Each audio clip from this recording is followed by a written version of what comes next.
Avant de repartir pour un nouveau saut, chaque parachute doit être stocké, réparé et plié dans les règles de l'art. Dans la cellule de maintenance automatisée des parachutes de Montauban, une unité spécialisée traite chaque année des milliers de matériels de parachutage et de largage. Alors on a grosso modo deux métiers. Le pliage des parachutes, c'est ce qu'on fait entre chaque saut. Ça va occuper à peu près 130 personnes et on va produire 80 000 parachutes dans l'année, en comptant ceux qui sont simplement visités, ceux qui sont repliés entre chaque saut, et puis ceux qu'on va replier de façon périodique, qu'ils aient été utilisés ou pas. Il s'agit par exemple des parachutes de secours ou des parachutes de sauvetage.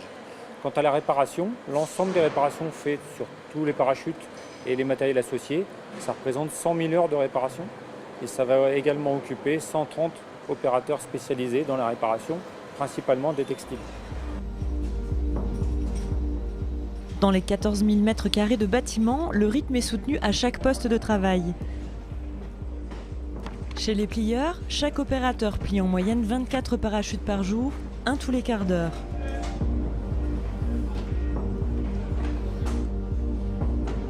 Tout est rythmé, cadencé, ils ont un temps de travail et un temps de pause. Chaque parachute, c'est tant de minutes. Tout est conditionné pour qu'il soit cadencé, que ce soit pas trop rapide, pas trop lent et que ce soit bien fait. Il faut avoir une bonne condition physique quand même, un minimum. Et ensuite, oui, il faut être minutieux, pointilleux, il faut avoir le souci du détail. Il ne faut pas commencer à dire ça peut passer, ça aussi, non. Il faut être très très pointilleux.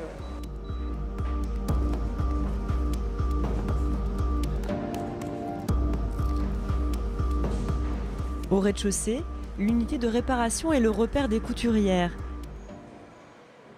90% de femmes, majoritairement civiles. Ici, la minutie de rigueur et les techniques rodées. Sur les parachutes de base, le fil il est déjà blanc, parce que c'est pas nous qui l'avons fabriqué. Et comme nous on fait les réparations, du coup c'est pour marquer la différence. Donc nous on utilise essentiellement le fil jaune. Après le fil blanc c'est juste pour nous aider dans la couture après avec la machine. Tout au long de leur parcours, tous les matériels sont scrupuleusement contrôlés et vérifiés. La traçabilité est totale et les contraintes aussi sévères que dans l'industrie alimentaire ou médicale. Chaque voile et chaque sac possèdent une puce magnétique qui stocke les informations.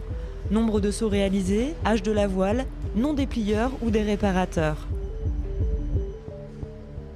Même si de nombreuses tâches sont automatisées, l'intervention des opérateurs reste essentielle. Un parachute, c'est quelque chose qui est mou, il n'y en a pas deux qui sont identiques. Il y a des différences dimensionnelles, ils n'ont pas le même vécu, ils n'ont pas le même nombre de sauts, ils n'ont pas les mêmes détériorations. Et ça, la machine ne sait pas l'interpréter. Elle ne fait pas la différence entre une salissure et une brûlure sur un tissu. Donc on a bien les opérateurs sur ce qui est compliqué, et tout ce qui ne l'est pas, c'est la machine qui s'en charge.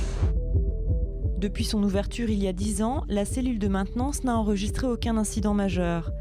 La cadence pourrait bientôt s'intensifier avec l'arrivée du nouvel avion de transport A400M et 4 à 5 000 parachutes à traiter pour une seule semaine de saut.